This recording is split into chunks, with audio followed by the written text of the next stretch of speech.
All right, we are live today, and I'm joined here by Rob. Week 14, Rob. Can you believe it? So, if you're in the season-long streets, this is the week where you need to get a win to get in. You're sitting at 7-6 or 6-7. You got that team 12-1 in first place or something like that. Who knows? But we're not here to talk about season-long. We're here to talk about God's game. That is DFS Week 14, Draftkings Mainslate. We're going to walk through our player pools at each position, going through what will probably be the most popular plays at this point in the week, and then some other plays that we like that are a little off the radar. But before we get too far into it, how you doing, Rob? Dude, I'm reeling for my big NBA win the other day. Oh, um, yeah. keeping me afloat. Always good to fight another day. I've had some close calls and some of the showdown slates. Last Sunday wasn't great because I think my full send was Derrick Henry. We all saw how that worked out. Hope you didn't take my advice on that one, but hopefully we can get some better takes this week. There's a lot of interesting games and a lot of opportunities. So ready to get after it. Yeah, so pricing is not as tight this week as it typically is in terms of like you don't have to like play some completely gross plays to even play like a AJ Brown or Justin Jefferson. But it is a tough week because I feel like we know so much, but that can get us in trouble a little bit in terms of thinking we know better than the projection system. So I think it's a really good week to try to stay disciplined, not try to do too much, and with the way we play, let the numbers do the talking. Um, Last week, a little bit of a recap for me is it was a bit of a stressful Sunday in terms of I full sent Trevor Lawrence, and it looked like his leg completely snapped off of his body right before the last play of the first half. He did come back in. At that point, he had 3 fantasy points. And when I ran like 200 lineups with him locked in, not ideal. So he did come back in through a touchdown to Evan Ingram, which basically helped me break even. Um, Mostly because AJ Brown was my full send, and he absolutely, I mean, if you watch that game, he completely dummied the cornerback on a double move, and like the cornerback it was like the worst possible scenario for the cornerback because got completely run over by AJ Brown, got called for defensive holding because he got in his way, and AJ Brown is wide open for the touchdown. So um, yeah, so AJ Brown had a good day. Christian Watson was another player I upgraded. Amon-Ra St. Brown all scored touchdowns. Garrett Wilson was good. So I feel like I got wide receiver really, really right. But Trevor Lawrence only scoring 16 points was a bit disappointing. Um, so yeah, we're just going to keep moving forward and see what we can do here in week 14. So let's get it started right away with quarterback. I'll toss it to you right away. We got Jared Goff. Who'd have thought in week 14 we'd be talking about Jared Goff as the most popular play on the slate? Over under is probably the reason why 51 points is the over under there. And Minnesota is second to last in against quarterbacks. How you feeling about Jared Goff this week? Yeah, I think he's an awesome play. He's one of the most obvious plays in the slate. I mean, at 5,600, and Nick, you and I are both projecting him right around 19, 20 points right now. That's giving you a 3x value just off his median projection. And this is obviously a game where he can hit a ceiling, and we've seen Jared Goff do that this year in worse matchups. So I mean, yeah, like you alluded to, the Vikings are 31st in the league in pass yards per attempt allowed. Um, they're bottom of the league in pretty much every single category. So I mean, it's as big of a smash spot as you can get for a quarterback matchup.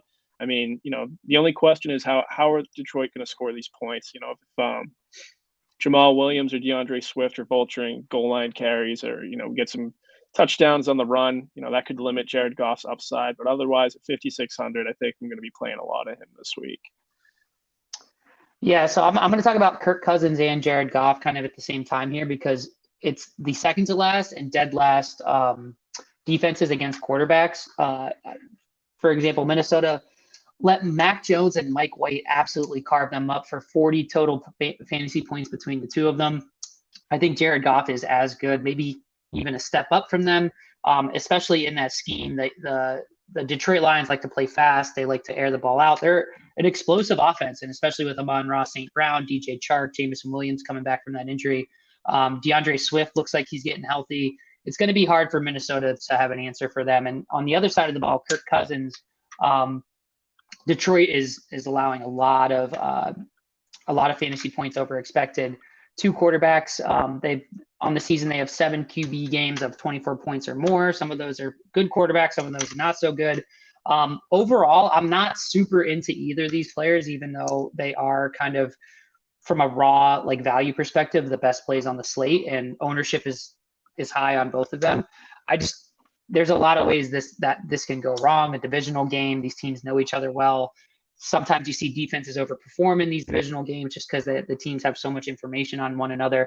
Plus, it's Jared Goff and Kirk Cousins. They're not going to get you there really with any production on the ground. So a little bit of an avoid to me, specifically because I'm trying to narrow that QB pool down as small as I can, because I think that's the best way to increase the odds of hitting the absolute nuts in terms of the optimal lineup. So I'm probably going to shy away from both of them, but I wouldn't blame anybody for playing either of them. Next up, we got Joe Burrow at home against Cleveland. He's coming in around 10% rostered on DraftKings in terms of projections that we have here. Any love for Joe Burrow this week, Rob? Yeah, absolutely. The big narrative with Joe Burrow this week has been that he's 0-4 against the Browns in his career so far. And I'm not going to let that dictate whether or not I play him. I mean, this guy's an MVP candidate. And, if you run through the numbers and look at Cleveland's pass defense, they're not terrible, but they're not spectacular either. They're kind of middling in a lot of the categories. They're 16th in the league in pass yards per attempt allowed, 17th in the league in pass touchdowns allowed. So they're right around average, and Joe Burrow is a well above average quarterback. In a game where the Browns are projected to score 26 points, I like him a lot. Of course, we know the Browns also too are kind of a run funnel defense, so it could be more of a Joe Mixon or Samaje Perine game. But I think with a lot of people going towards Goff or Cousins in that Minnesota-Detroit game, I think Joe Burrow makes a lot of sense. If you're looking to get a little bit different, we know he has a very high ceiling. Yeah. Again, it's the divisional game late in the season to me that kind of I shy away from a little bit. But certainly I think that it's a fine play, especially because you can double stack him. Hayden Hurst is out, so that's going to concentrate the targets on Jamar Chase and T. Higgins. And it wouldn't surprise me at all if it would not surprise me at all if we saw on Monday that we're looking back at a Joe Burrow eruption spot and Jamar Chase has one of his patented 40-point games. I could definitely see that happening. Again, I'm still kind of shying away of these top 3 quarterbacks, just because I think it's a good week to get different at QB this. So I'll be looking elsewhere. I believe next up, people are going to go ahead and jam in Josh Allen against the New York Jets, despite Josh Allen throwing two interceptions, 0 touchdowns, and about 203 yards in the first meeting. Interesting spot here. Never really want to fully fade Josh Allen. And at 8%, I think he's a fine tournament play. What are you thinking about him this week? Yeah, I think Josh Allen, like you said, he's always in the mix. He's really tough to fade, but I think against the Jets this week, the lineups that I do play him in, I'm not going to be forcing any double stacks or run backs. Maybe a single stack with a guy like Gabe Davis or Isaiah McKenzie to kind of limit the amount of money you have to spend there. But I just think with the work Josh Allen does on the ground with his rushing upside, I think it limits his floor even against the Jets. The Bills, I think, only scored 17 points the last time they played them. And Josh Allen actually still had a pretty decent game. I think he had like 25 or 26 points. And even at 8,300, that's plenty if you're 3Xing there. And again, the second time they're playing them and they're going to be playing in Buffalo, maybe they have something to prove and they put the Jets in their place. So he's certainly not the best option out of quarterbacks this week because the Jets have had a pretty legit defense. But I'll probably have a little bit of Josh Allen this week just since he has such a high floor and such a high ceiling as well. Yeah, again, it's that divisional game. I'm going to stay consistent with that. We'll call it a heuristic in terms of fading the second divisional game of the year, especially late in the year here. Plus, that price tag is really going to be prohibitive. And like I said, the New York Jets are just awesome against limiting quarterbacks, and they've limited Josh Allen already this year. So I'm going to look elsewhere. I do like this next play, and again, he's not going to be popular. week after week after week, he seems to be right up there with the top 1% lineups is Geno Smith against Carolina. Carolina and the Seattle Seahawks, in terms of wide receiver versus secondary, it's like off the charts mismatch according to next gen stats, like wide receiver score versus coverage score.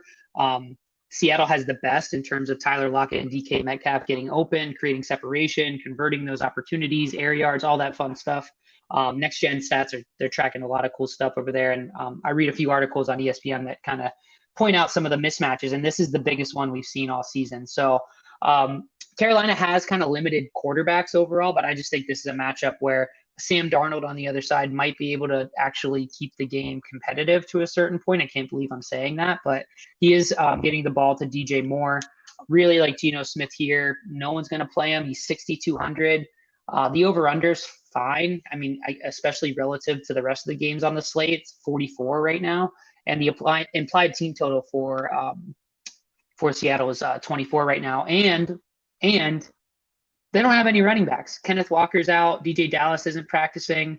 We're looking at Travis Homer or Tony Jones. I can see a really, really pass-heavy game script here. Path of least resistance at that, for sure, against a Carolina secondary that kind of stinks. I saw you light up a little bit there with Geno. What a story, huh? Yeah, absolutely. And I mean, I would echo just a lot of what you just said. I mean, he's only going at like 6-7% owned right now. The Seahawks don't have a running back. The Panthers have been a little bit stingy against quarterbacks at times. I think they're just slightly above average in that department. But Geno Smith has been playing great, and on a slate where you have a lot of low over unders. I mean, this 24 point implied total for the Seahawks, I think looks great. I think it looks great for Geno Smith and some of his pass catchers as well. Because I don't think we'd anticipate a lot of those points going to guys like Travis Homer or Tony Jones. So yeah, I think at 6,200, he makes a lot of sense as well, and he's absolutely going to be in my quarterback pool this week. Yeah, another guy I like, 30-point implied team total here for Dak Prescott and the Cowboys. So this is tough. I want to really like Dak Prescott this week, but Houston is really good against opposing quarterbacks in terms of fantasy points allowed. That's strictly because we talk about this every week. You don't have to throw the ball against them. You can run all over them. That seems to be the philosophy of Jerry Jones's Cowboys, is that he wants to just run the damn ball with Ezekiel Elliott and Tony Pollard. And I don't know that there's going to be a whole lot of volume there for Dak. I do like Zeke and Pollard as plays. I'm sure they're going to be really popular because everyone's on it. At home against a Houston team that's, I mean, replacement level in terms of, I mean, they'd get relegated if we had that for NFL football. However, in tournaments, it would be a zig while everyone else is zagging. You get CeeDee Lamb going in the first half. We saw how many, I mean, Tua Tagovailoa put up 300 plus yards in the first half against this team. But then you saw what happens is they completely shut him down in the second half, and he didn't get any production there. So it's a tough one. But my two, out of the quarterbacks we've talked about so far, my two favorites are Geno and Dak, and I'm probably leaning a little bit more towards Geno. Do you like Dak or any other plays at the quarterback position that might be a little bit more off the board? So I'm not going to be into Dak in tournaments this week. I think he's a fine play in cash games because he should at least return his value. But like you said, I just don't see the Houston Texans being able to push Dak to his ceiling. That's going to get you there in a lot of the top of those tournaments. I see this could be a game where he puts up like 200 yards and 3 touchdowns, which sounds great, but I mean, at the end of the day, that's only around 20, 22 points or something like that. And that's not going to get you there in most large field GPPs. So I think there's better options at quarterback this week. So I'm probably going to be fading Dak and probably leaning more towards the Dallas running backs in that matchup. Some other guys we haven't talked about that I'm also going to have in my quarterback pool are Jalen Hurts, and I think I'm going to go back to the Trevor Lawrence as well. Hurts he's one of the more expensive guys on the slate, and they're going to be going up against the Giants this week, and the Giants are kind of middling defensively in a lot of the past statistics. They're 29th in the league in air yards allowed, though, so people are airing it out against them, and they rank 14th in the league in pass touchdowns allowed to quarterbacks. So we know Jalen Hurts is playing well above average this year. The Giants just have an average pass defense. It's also one of the higher over-unders on the slate at 45 points, and the Eagles have a 26-point implied total. So I'm probably willing to take some shots at Jalen Hurts at 8,100, and even might be willing to go back to the Trevor Lawrence well at 5,700, given how bad the Titans have been against the pass at times this season. So that kind of makes up most of my QB pool. I got Goff, Cousins, Lawrence, Geno Smith, Joe Burrow, Jalen Hurts, and Josh Allen. I think you build some lineups around those guys, you're going to get some high scores. Yeah, definitely. The only thing that gives me pause on Jalen Hurts is they're going to be able to do whatever they want against the Giants defense that is bad against the run and bad against the pass, especially bad against the pass recently as they've had some key injuries in their secondary. They're really banged up there. So I could see them, and we've seen kind of the Eagles go run heavy when they can. I do think that's a philosophy they like to take, keep their guys healthy, keep their guys fresh. But and on the other side, I just don't see the New York Giants pushing the Eagles at all. Saquon Barkley's highly questionable this week. They don't have any receivers. Daniel Jones can't be trusted. They're going to get overwhelmed in that offensive line matchup. I like the Eagles defense more than anything in this game. But yeah, I certainly can see Jalen Hurts getting there. Like the Trevor Lawrence call, I'm not going to let him break my heart again.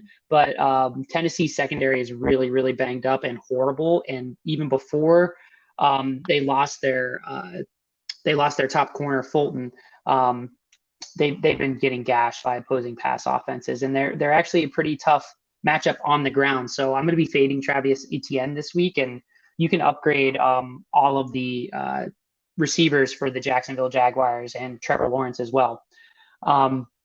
Another guy on the other side of that ball is Ryan Tannehill at home against Jacksonville. He kind of feels like what Jared Goff felt like to me last week, where like, wow, this guy kind of looks good in a lot of ways.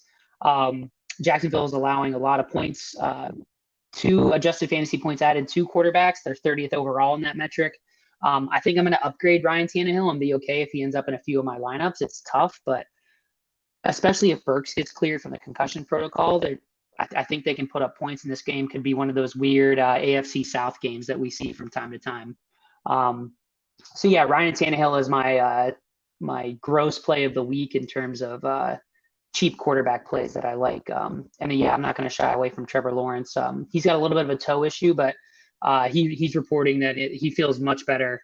Really glad, because I thought his ACL was gone, and I thought we weren't going to see any more Trevor Lawrence this year. So some fades real quick, and you can tell me if you agree or disagree on any of these. Deshaun Watson's got a tough matchup against Cincinnati. They're the second overall toughest matchup for quarterbacks, and he just looks rusty.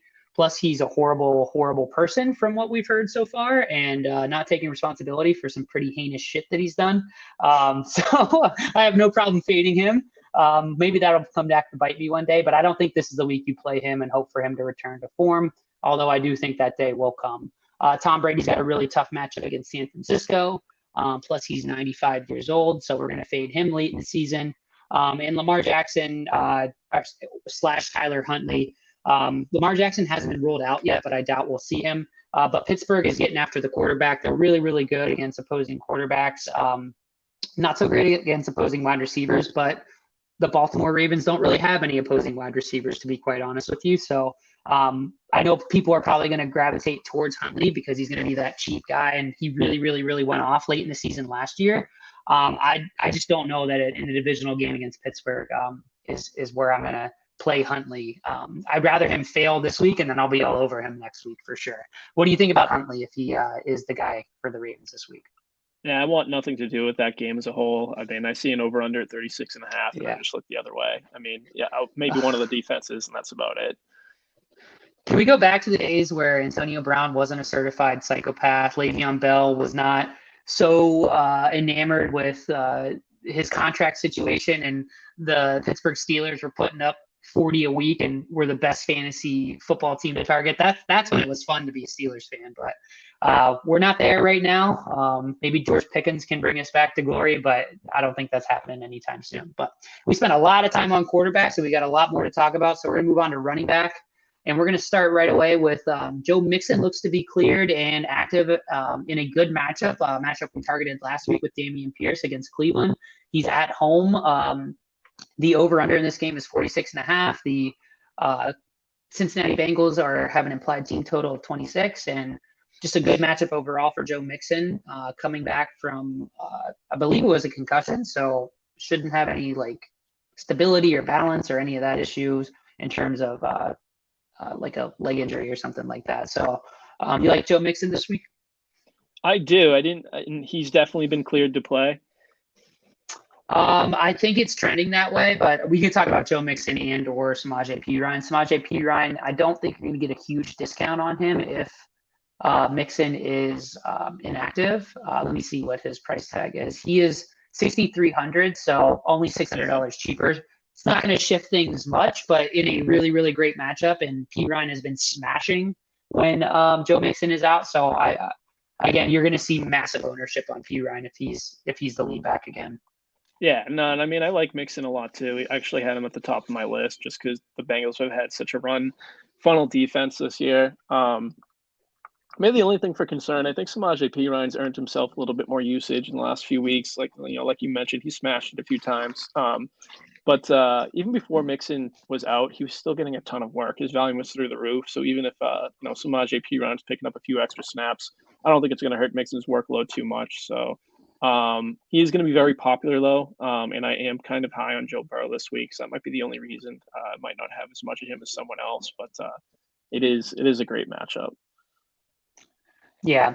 Next up on the list in terms of popularity is Derrick Henry. Derrick Henry against Jacksonville at home. They are 3.5-point favorites with an implied team total of 22.5. Not a great over/under 41, but it's December. It's Derrick Henry. I don't love playing Derrick Henry when he's popular. We saw him kind of not get there last week. Jacksonville is pretty solid against opposing running backs. They're not really a matchup to exploit. Actually, have been a matchup to avoid overall this year. Still projected. I have him for 20. You have him for 18. I'm getting plenty of him in my optimal runs. I don't feel great about it. How do you feel about Derrick Henry this week? I know he burnt you last week, so. Yeah, I also got the sour taste in my mouth, and I seem to be 1 week off on trying to get these guys in their positive regression games. So I might kick myself for not playing him this week. But honestly, I just don't see what you have to gain by playing him in this matchup when he's projected to be owned at 24%. Because it doesn't really look like the best matchup, and like we were just kind of discussing, it looks like probably a better matchup for Ryan Tannehill and Tennessee's pass catchers. So I probably won't be playing him as much as the field, but I think he's due for a game to break out. Like I mentioned last week, he hadn't gone, I think, 4 straight games without rushing for 100 yards. He has now, but that 100-yard game and a couple of touchdowns has got to be coming soon. It doesn't look like this is the best matchup for it to happen. So I don't think I'll be as high as the field on Derrick Henry, but I don't think you can fade him completely either. Yeah, and at 7,900, you need him to score 36 points. And I just don't think Derrick Henry has been getting there quite as much. A few reasons why is I think there's been a little bit of resurgence with the pass game with Ryan Tannehill coming back. I think that they're getting some of the other backs involved in the pass game. There's a lot of reasons for that. It's just really hard for him to hit that ceiling. But I mean, when he does, he really makes us all look foolish because it's Derrick Henry. Next up is people love playing Tony Pollard now. He's getting there on low volume, high efficiency. Houston ranks 31st against opposing running backs. He's projecting well. 6,700. He is, I believe, $600 more than his backfield mate, Ezekiel Elliott. Again, I'm completely fine fading the most popular quarterbacks this week, and I'm completely fine fading the most popular running backs this week, if I'm being quite honest with you. So I'm not as into Tony Pollard as you, it seems, but I mean, Dallas is going to put up points against Houston. For me, it's just I think it can go anywhere, and people seem pretty sure it's going to go through Tony Pollard and Zeke Elliott. What do you think? Yeah, I like both of them a lot this week, but I think I might actually like Ezekiel Elliott a little bit more than Tony Pollard. if you've watched the Cowboys this year, you know that Tony Pollard is the more explosive player.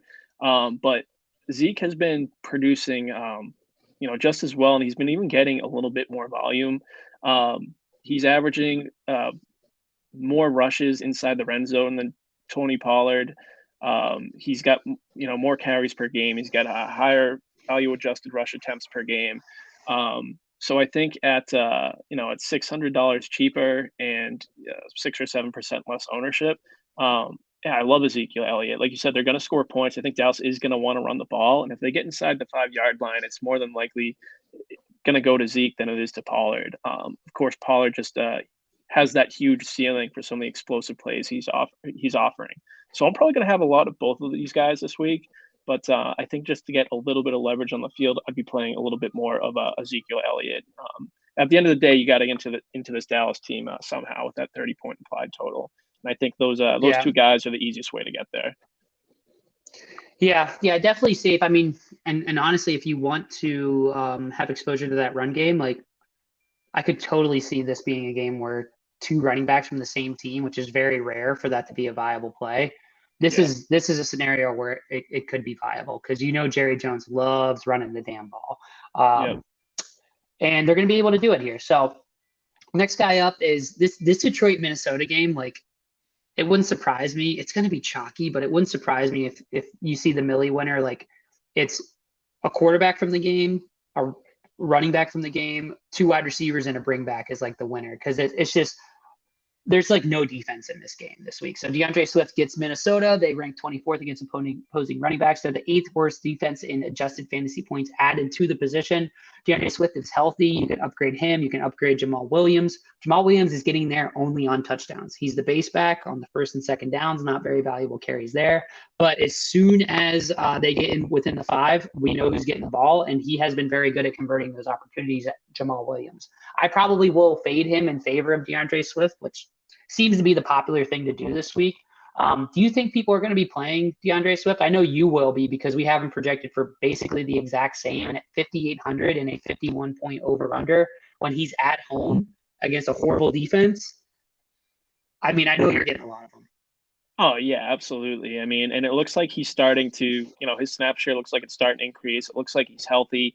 We saw a couple games ago, late in the game, Detroit had the lead and DeAndre Swift was still getting opportunities.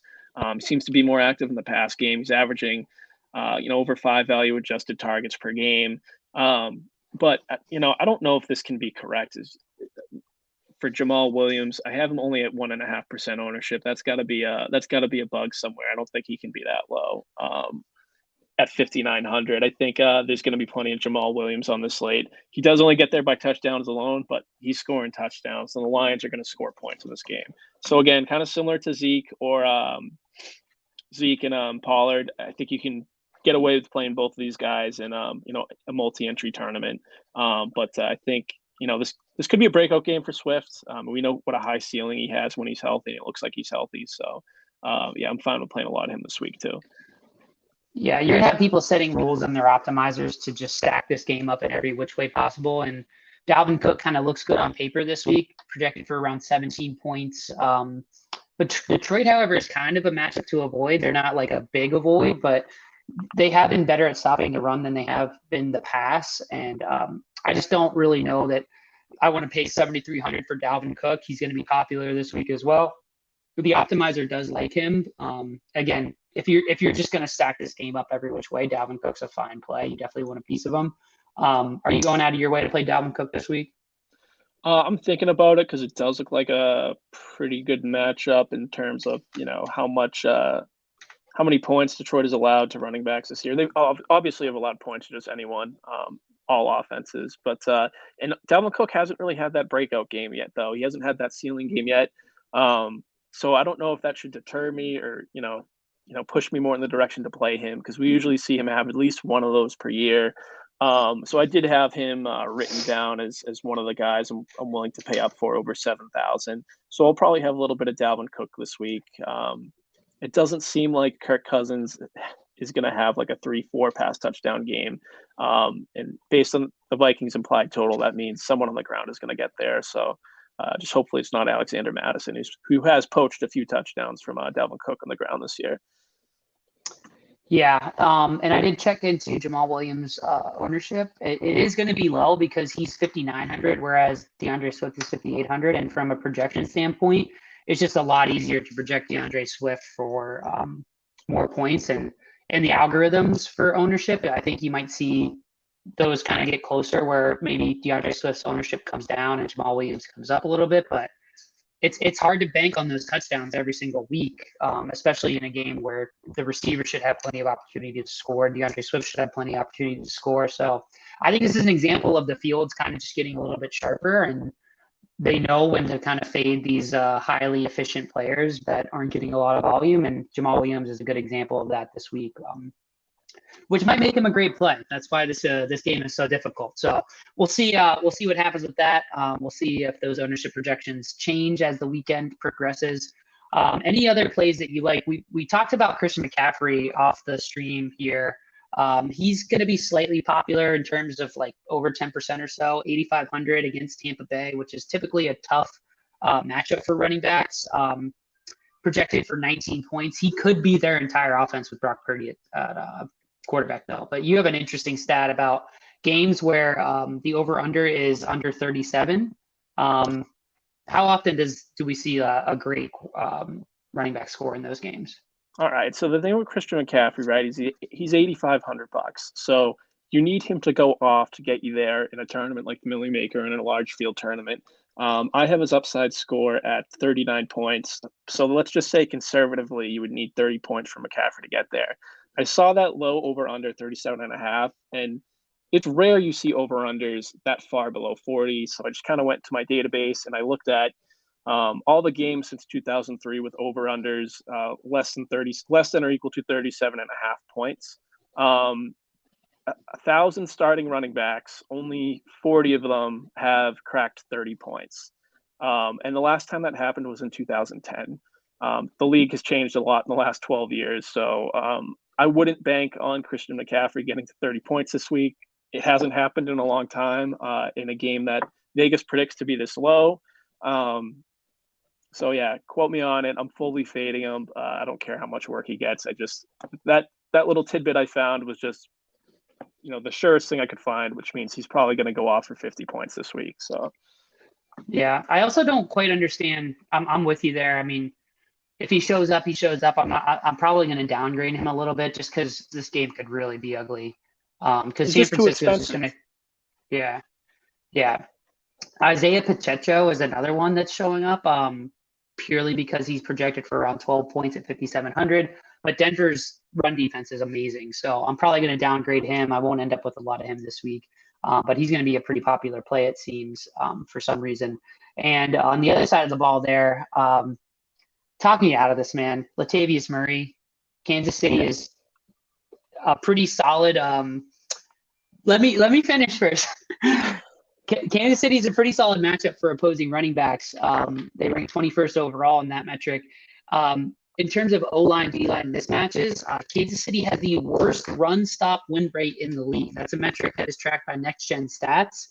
And Latavius Murray is the lone man in that backfield. And I mean, at 5,200, he doesn't have to do much to get you there. Can we see a 20-point game out of Latavius Murray this week, or are you just completely out?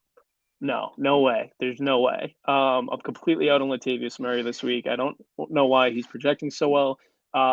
Cash game only. Cash games only. He could absolutely return his value at 5,200 in the cash game. I think his ceiling is probably 15 points. I don't think he's cracked 16 points more than twice this season. I think is what I saw earlier. When you're considering these guys for these large field tournaments, you have to ask yourself, how confident are you that they can get to their ceiling? For Latavius Murray, I have his upside score at 24 points. So, I mean, even conservatively, do you think he can get to 20 points? I do not think he can, with the Broncos' implied total of 17 points. Latavius Murray is kind of old, way on the back nine in his career. I do not see him getting to 20 points this game, which means he's not going to get you there in a large field tournament. So I would say cash game only. He's cheap enough and should get enough work that he might get you there in a cash game, but certainly not a GPP for me. All I'm saying is, and I'll offer this and chat, clip that. He said there's no chance. But I mean, it is going to be very tough for him to get there, especially if Kansas City comes out and puts up a lot of points and the game script kind of gets away from Denver.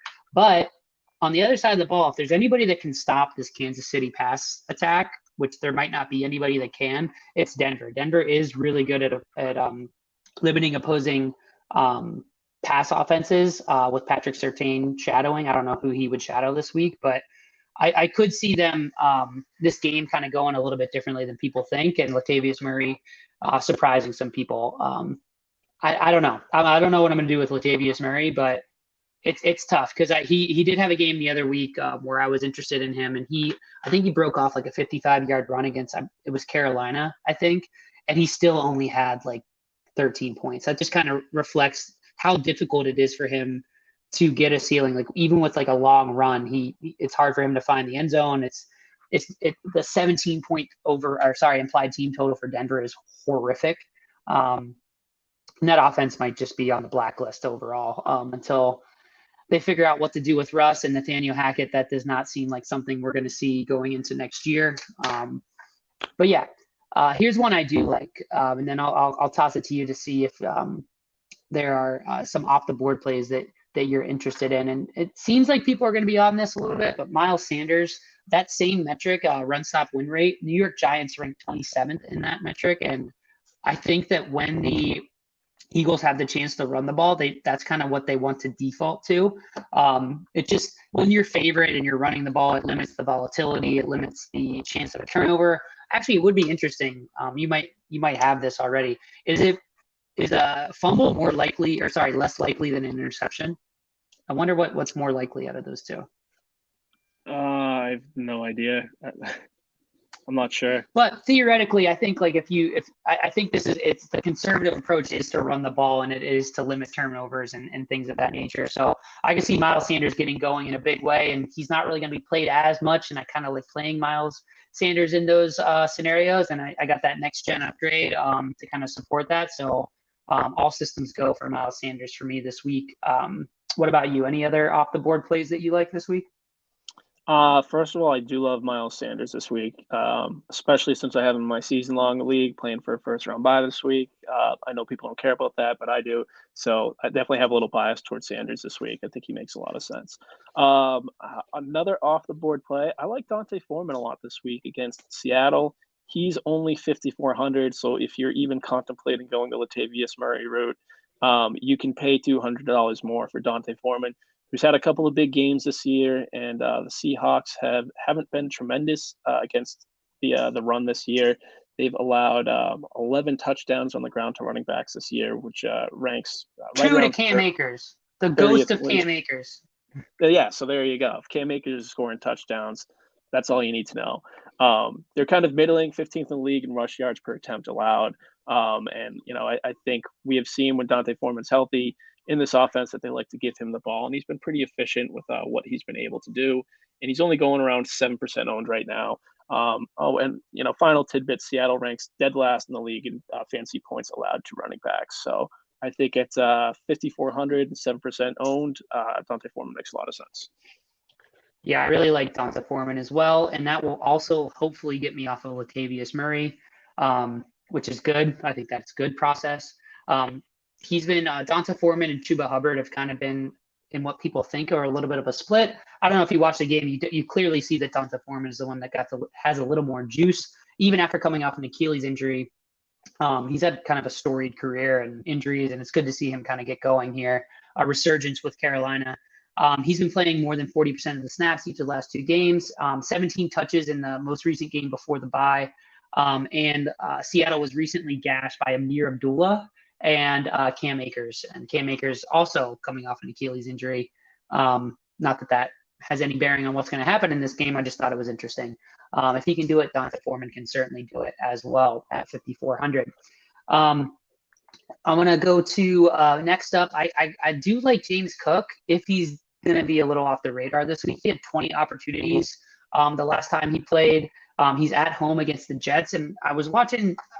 I think this is interesting. I think when the secondary matchup is so tough for opposing wideouts, Of course, Stephon Diggs will probably find ways to get open. I think Gabe Davis is going to get absolutely locked down. I don't think he's talented enough to get open and earn targets in that manner. However, I do think that if they clear out the middle of the field, you'll kind of see James Cook, Devin Singletary, some of these pass catching backs kind of leak out. And I could see him getting more targets than usual here. I could see him push to get another 20 opportunities.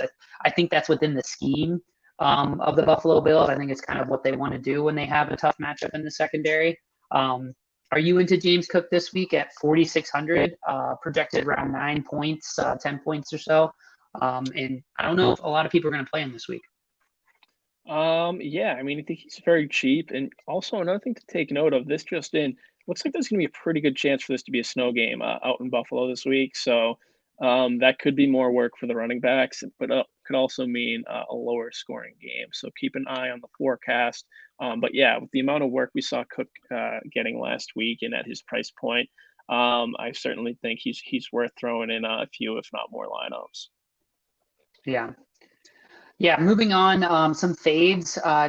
Let's go back to that run stop win rate metric through next gen stats. The Titans rank #1 in that metric. So a little, I alluded to it earlier that Travis Etienne was going to be a fade for me this week. The Titans are just really good against opposing running backs. So I think you're going to see a lot of the offensive production in Jacksonville funnel through the pass game, which Travis Etienne certainly could be involved, but at 6,400 in a tough matchup, I think I'm okay with that fade this week.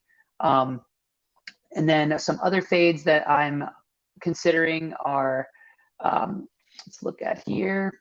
Leonard Fournette and Rachaad White go up against San Francisco, who was #1 defense against opposing running backs in terms of fantasy points allowed. And again, I like this run stop win rate metric. They're 4th in that metric. Just an absolute savage defense in San Francisco. Lenny and Rachaad White should split work. We have them each for about 10, 11 points. Not really into either this week. Are there any guys you're completely off other than Latavius Murray? Well, we talked about did we talk about Saquon Barkley? Is he playing this week? Or he looks like he's not going to play. Oh yes, Christian McCaffrey was my big fade. Yeah, Saquon Barkley's on the doubtful side of questionable, I would say, but monitor him throughout the weekend. Okay. Yeah, I would say you can safely fade the running backs on the Steelers and the Baltimore as well. Again, just with that, it has an even lower over under than the other game we were just talking about with the 49ers and the Bucks, 36.5. So I think you can safely fade them. I don't think they're going to get you there. I do want to throw out here someone I don't know why I kind of faded him earlier, but just kind of looking at the numbers here. Nick Chubb is forecast to be 3.5% owned. The Bengals are kind of slightly below league average against the run. They rank 18th in fantasy points allowed to running backs, and 16th in the league in rush yards per attempt allowed. So right around the league average. Nick Chubb's a well above average running back. And I mean, they're only 5.5 point underdogs. Any interest in Nick Chubb because he's, strictly because he's going to be 3.5% owned? Yeah, I mean, I think from a game theory perspective, it makes a lot of sense. I'd have to think about that one a little bit. Yeah, I don't have any reason to upgrade him or downgrade him because, like you said, Cincinnati is kind of middle of the road, but in a middle of the road matchup, Nick Chubb can certainly be there, get there. And I do remember a couple of recently some primetime slates where him and Kareem Hunt both just absolutely gashed Cincinnati. So in these divisional games, there are common themes in terms of the schemes that are deployed because these teams do know each other so well. So I could see them just pound the rock against Cincinnati if that's what's going to work. So I do like that. And you want to play Nick Chubb in these types of weeks, in my opinion. Last week, he was kind of popular in a cupcake matchup and he kind of let people down. So yeah, I actually like that call a lot. I'll have to think about that a little bit more for sure. But let's go ahead and move on to wide receiver. And right off the bat, again, every single week, Amon-Ra St. Brown, Justin Jefferson, Garrett Wilson, Stephon Diggs. Every single week, you see them as the most popular plays. Every single week, they get there. Out of those receivers, are you out on any of them? Are you completely in on any of them? Who do you like this week up at the top here of the most popular plays? I mean, we can get Amon-Ra St. Brown and Justin Jefferson out of the way right off the bat. I mean, like they're just easy locks. Both, I mean, you can stack them with either quarterback, and both quarterbacks are cheap. Like, I mean, Amon-Ra St. Brown has just been on fire recently. He's had double-digit targets in each of the last 4 games. He's been very efficient. He's been reeling in all of those targets. He's 4.32 points above his expected fantasy points, so he's been very efficient with his opportunities. And Justin Jefferson is even in the same boat as that. He's actually even higher. He's 5.2 points above his expected fantasy point total per game. So, I mean, both those guys make a lot of sense in this high-scoring game. Guaranteed one of them is going to go off. One of them is going to be one of the top 5 wide receivers on the slate this week. So that is very easy. I think we can more easily fade Stephon Diggs. The Jets have allowed an average of 47 yards to wide receiver ones per game this season. But Stephon Diggs was the exception to that. I think the last time they played, he had something like 5 catches for 95 yards. I think he might have had one of the only touchdowns in that game as well. But I just think his ceiling is going to be limited. And at 8,300, I don't know if he's going to be able to get there against Sauce Gardner in this pretty stingy Jets defense. So I think he's one of the guys at the top I'd be willing to fade. Yeah, definitely not fading him on Ross St. Brown. It's just, I don't know. I feel like he should be up there with Stephon Diggs at like 8,300 plus, but for whatever reason, maybe it's because Jared Goff is throwing him the ball. They refuse to raise his salary. So he's going to continue to come in at 20 points projections at 7,800, which the optimizers are going to love him at that price point. CD Lamb, I really want to play him. Everybody seems to really want to play him, but Houston's not a great matchup for opposing wide receivers because you do not have to pass the ball against them. We'll see. CD Lamb can certainly get there. I don't know. Maybe Dallas will air it out and keep their foot on the gas in this game a little more competitive than we think. If CD Lamb was like not popular, I would be way more into it. I could just see past this failing and a good leverage opportunity there with CD Lamb. So I'll probably fade him for the most part.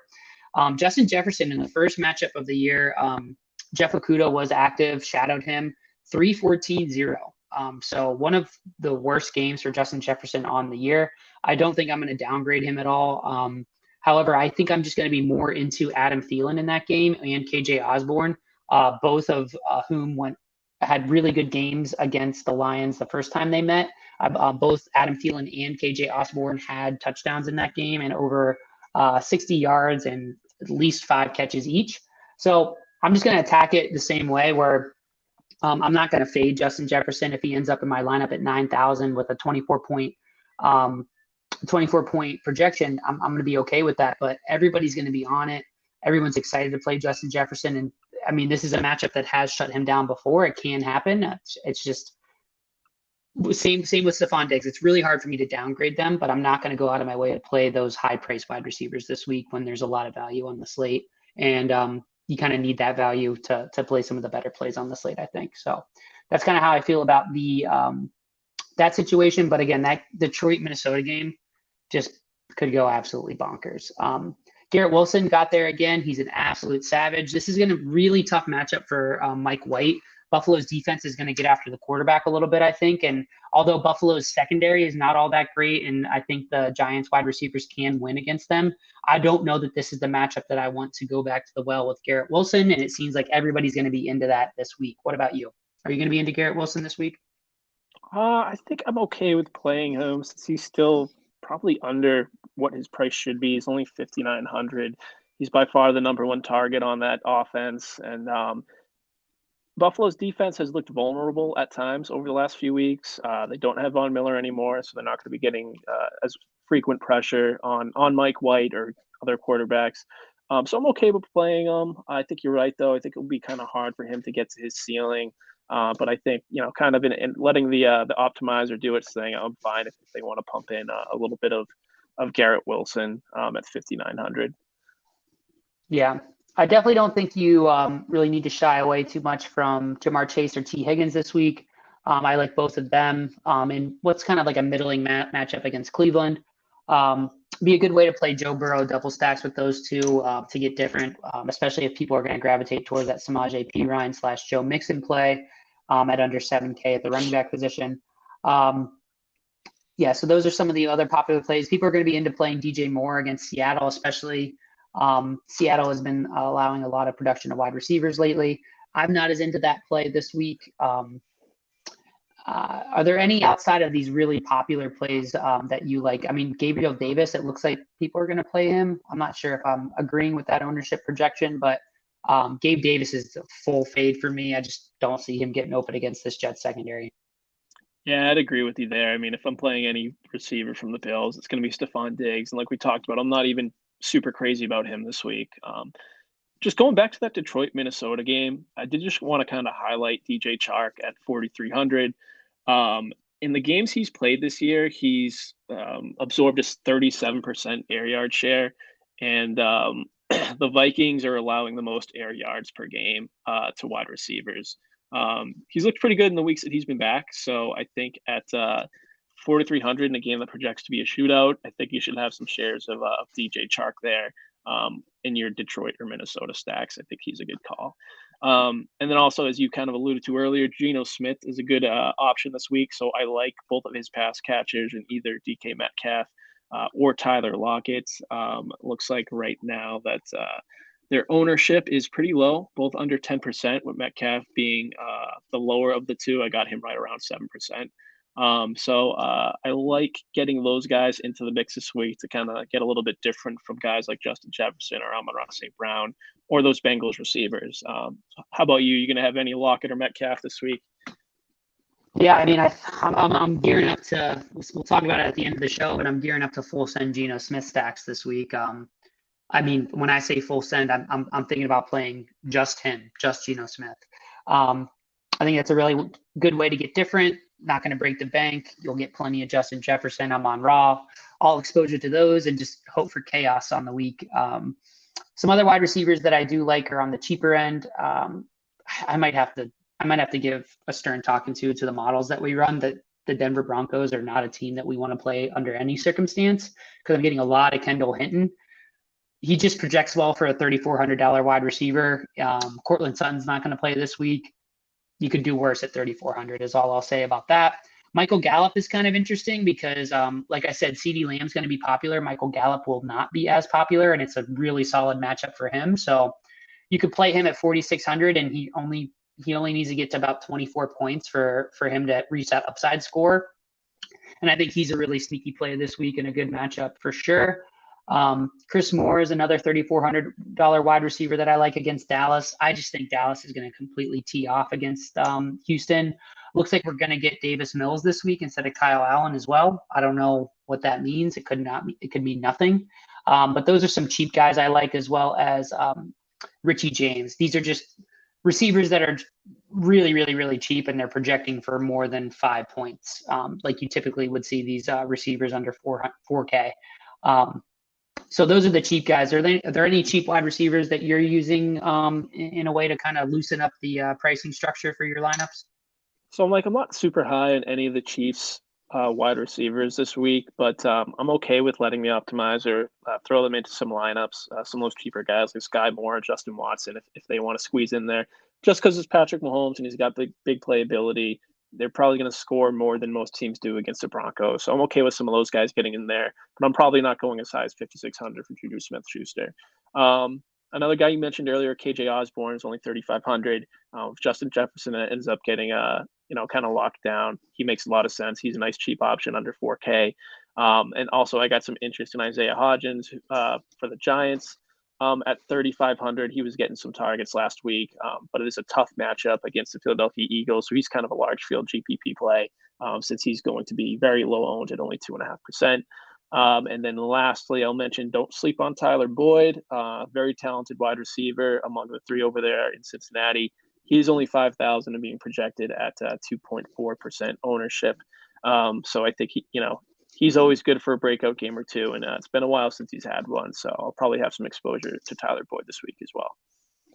Yeah, I'm glad you brought up Tyler Boyd. I actually have him as someone I'm going to downgrade this week just because the slot matchup against the Browns is a really tough one. The last name of the cornerback is Newsome. He was injured against Tampa Bay. That's why we saw Chris Godwin go off in that game. But in games that he's played, he's really locked down that slot position. So I do not think this is the week to play Tyler Boyd, which is kind of why I like that Joe Burrow to T. Higgins, the Jamar Chase double stack with Hayden Hurst injured on the week. I just think that you're going to see a lot of volume funnel in a very predictable way in that game. So if I'm not playing Geno, I'm going to be interested in that double stack as well. So maybe I'll just send those two together, kind of diversify a little bit and hope for the best. Zay Jones projects well again against Tennessee. We'll mention him at 4,700. Let me see here. I do like the Tennessee pass game, especially if Treylon Burks is going to be healthy this week. So keep an eye on that situation for sure. And yeah, you can definitely play the Eagles wideouts against the New York Giants secondary that is really, really banged up. So don't be afraid to play Devonta Smith as well as AJ Brown. You ready to move on to tight end here? Yeah, let's do it. Okay. All right. At the tight end position, we don't have to spend a lot of time here because it doesn't seem like any tight ends are scoring points this year in fantasy football. So that's fun. We do have Travis Kelce on the main slate this week. Let's start with him. What do you think about Travis Kelce this week? I mean, like you were just saying, I mean, like for tight end, it's almost starting to feel like defense. It's like if you're not paying up for Kelce or Andrews, then just punt it down to a lower guy. I'm probably not very high on Travis Kelce. I think he's too expensive against a very good Denver defense. It is the Chiefs and it is Patrick Mahomes, and he's the favorite target. So I mean, I think the only reason I'd be playing him is to get leverage on the field for what I would expect is a low ownership. Not even that low. He's only at 10%. I just don't see a lot to be gained off of taking a chance on Travis Kelce this week, but I'll probably eat my words for that. Mark Andrews at 6,500 in a game that's 36.5 over under. No, thank you. Which kind of gets you down to TJ Hawkinson at 5,100, who I think is he does make sense as one of the better plays on the slate. Right up there with Dalton Schultz too, with another team that's projected to score a lot of points. But I'm kind of good with just punting this week down to guys like Greg Dulcich or Evan Ingram, or even getting a little bit of Hayden Hurst at 3,200. I think makes a lot of sense. Yeah, so Dulcich is definitely the most popular play on the week against a Kansas City team that's a fine matchup. But at 3,400 with his projectable volume, a lot of people are going to want to click that button to kind of punt the position away and feel good about it. I'm okay with fading Greg Dulcich this week. I'm more interested in, like you said, TJ Hawkinson. Price tag of 5,100 is tough, and he projects for around 12 points, but he's getting pretty good volume there. And Detroit is really bad against tight ends, really bad against wide receivers, really bad against every position, it seems. My favorite tight end play on the week is Dalton Schultz, though. He's going to be less popular than some of those other plays and a really good matchup at 4,400. Not going to get a whole lot of yak out of Dalton Schultz, but I could certainly see him getting looks in the red zone, which the Cowboys should find themselves in that position a lot in this game. You getting any love for Dalton Schultz? Yeah, absolutely. I mean, he's one of my favorite plays in the slate for what you just mentioned. He's not going as high owned. He gets the red zone looks, and the Cowboys are going to have plenty of opportunities to score points. So, and I mean, Dulcich is kind of the better punt option since he's going to be so high owned. I'd be okay for paying up an extra 1,000 and making room for Dalton Schultz. But I mean, that's pretty much all I can see on the tight end side. I mean, even with guys like Freiermuth with the George Kittle and those low scoring games, they're kind of hard to want to get to. Yeah, Freiermuth is a fine play because he projects well at 4,500. But again, give me the $100 savings, and I'll take Dalton Schultz. Austin Hooper against Jacksonville is a matchup upgrade at 2,900. Jacksonville is vulnerable to the tight end position, ranking 22 overall. Against that position in terms of fantasy production. And a really fun player, Chig Okonkwo, just gets these big chunk plays. He's at 2,700, projecting right around Austin Hooper there. If one of those two gets all of the projected fantasy production out of that team, out of Tennessee, a team that we like, Ryan Tannehill, I'm kind of gearing up for this Tennessee-Jacksonville stack. What could go wrong? Chig Okonkwo could be somebody that can get you there. at 2,700. He doesn't have to score a whole lot to meet his salary expectation. Noah Fant also kind of going off a little bit for Seattle. Again, another reason why I kind of like Geno this week. Carolina is pretty solid against the tight end position, though. But at 3,100, purely salary, looks like there's some good options down on the cheaper tight end side. So we don't have to talk anymore about tight end though, for sure. But do you like any of those plays? I mentioned Chig, Austin. I do like Freiermuth and Noah Fant. Anybody stick out to you there? Yeah, I was going to mention Noah Fan as well, and I absolutely love the Austin Hooper play. We saw him have a big game a few weeks ago in a primetime game. I forget who they were playing against, but he had 2 touchdowns in that one. So yeah, I think he makes a lot of sense in only 2,900 in a game where the Titans may be passing a little bit more than they usually do. Yeah, it'll be interesting. I mean, Ryan Tannehill hasn't really been a fantasy-friendly quarterback much, but if there's going to be a week where he does it, I think this is the week. Yeah, it'll be interesting to see how that plays out. But moving on to defense, just quickly here. Defense, how are you feeling about defense this week? I mean, the obvious play is Dallas. People are going to really like the Steelers at 2,800 this week. I think the Steelers are really going to get after Huntley. I think the Cowboys are really going to get after whoever's playing quarterback for Houston. Are you just going to take the obvious plays there, Steelers or Cowboys, or is there someone else you like? Yeah, I mean, I'm probably just going to attack these low total games. So I think, going even after the 49ers or the Bucks makes a lot of sense because we know there's not going to be a lot of points scored, especially with the 49ers having a rookie quarterback there. I think there could be some opportunities for some turnovers for the Buccaneers. I like maybe the Steelers going up against Tyler Huntley, who hasn't started a game in a while. So, I mean, those are some good options. And obviously, Dallas could put up a very monster game. I'm not sure what their price tag is, but they might be worth paying up for in some tournaments. Yeah, so the top plays are the Cowboys and the Steelers. I do like the Buccaneers as well. The Panthers have been a really solid fantasy defense. They've been giving up a lot of points, but they've been generating a lot of turnovers. And at 2,200, that's kind of all you need. I know I've been banging the drum for Geno Smith the whole show, but honestly, if at 2,200, like it's pretty easy just to punt off defense at that price, and they don't have to score a whole lot to get you there. 49ers are a fine option. They're just a really savage defense. Not a whole lot of people are going to play them. And then my boy Kenny Pickett might have some trouble with the Ravens D as well. So that kind of rounds out the options that I'm seeing for defense this week.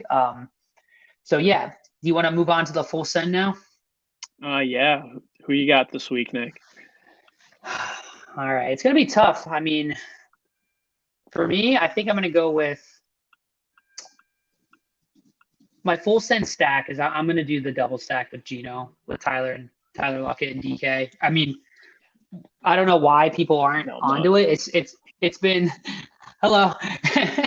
Do you like to ask her if she likes Geno Smith this week? Who do you like this week, man? You like Geno Smith? She said it sounds good to her. So lock her in. All right. So I got the stamp of approval from Rob's wife. So we're locking in Geno Smith with the Tyler Lockett, DK Metcalf double stack. It's gotten there plenty of times this year, and why not one more in week 14? So you got a stack you like this week? Yeah, I'm very good with the Jared Goff and Amon-Ra St. Brown stack. I think it's a lock. I think Jared Goff is just too cheap, and Amon-Ra St. Brown is just too much of a beast. And that Vikings pass defense is just so bad that I love them this week. And I think I'll also put the flag down on Ezekiel Elliott. I like him a little bit more than Tony Pollard this week. I think he's going to return a little bit more value. So those are my full sends. All right. Now a couple others I have written down here is we'll do. All right. I'll do this. I'm going to do it. I'm going to flag plant James Cook. This is the James Cook.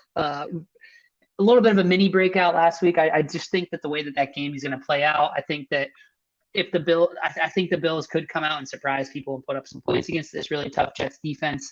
Divisional games, weird things happen. So one of the ways they might exploit that Jets defense is if it's kind of clearing them out with their wide receivers and opening up the middle of the field for James Cook. So I'm going to flag plant him, the young man out of Georgia. I believe he played at Georgia in college. So you got any side full sends that you like to set the people up with? Ooh, I like DJ Chark a lot too. I guess I'm not getting too different there on the Lions side of things, but I think he will end up in the top stack right there with Jared Goff and Amon-Ra St. Brown. And I'm also, the more I think about it, I was looking back at Nick Chubb's game log last year. He put up 34 points against the Bengals the first time they played each other, but the second time they played each other in January, he pretty much got shut out. I think he only had 8 points. But we know the potential's there. So I'm going to be seriously consider getting Nick Chubb in at 3.5% ownership. Okay, you heard it here first. Full send Nick Chubb out of Rob. He's going to seriously consider it. Just go back to these like workhorse, like run the damn ball backs, Derrick Henry, Nick Chubb. No passing game work, but they don't need it if they're going to score 2 touchdowns and rush for 100 yards. So I don't mind that at all. And if I keep going here, I'm going to start saying some really, really nasty names like Adam Thielen. But he is someone I have written down as a potential full send. So I'm not going to full send Adam Thielen, but I do think that the Lions will sell out to stop Justin Jefferson because they're just kind of a scrappy team that has a lot of pride and they don't want to get gashed by one of the best wide receivers in the league. Some narrative talk there, but they're completely fine with KJ Osborne and Adam Thielen getting there for sure. But that's going to wrap it up. I'm off to Atlantic City to see a concert. I'm going to relive my college days with some college friends and my fiance. But you have a good weekend, Rob. Everybody watching, have a good weekend. I've been listening to a lot of podcasts, and one thing that they do is they tell their viewers that they love them. I don't know what it is. Maybe that's how we're going to get people to keep coming back, but we love you. Thank you for coming back. Yeah, we love you guys, and thank you for coming back and watching us. I think most of you come back for the recording. But if you have any questions, make sure you hit us up in the Slack channel for Gridiron AI. Make sure you check out gridironai.com. Free MVP memberships from now through the playoffs. I think that's what we're running right now. I might have just given away a lot of free subscriptions for no reason, so check that out. We got discount codes on our Instagram and Twitter. All of our socials are up above us here. And yeah, make sure you reach out if you have any questions going into week 14 and look out for that player graphic on Instagram. But keep an eye on that forecast in Buffalo too. Yeah, keep an eye on that forecast in Buffalo. Make sure you're following Rob for the weather updates. And have a good weekend, everybody. Good luck. See ya. Take care.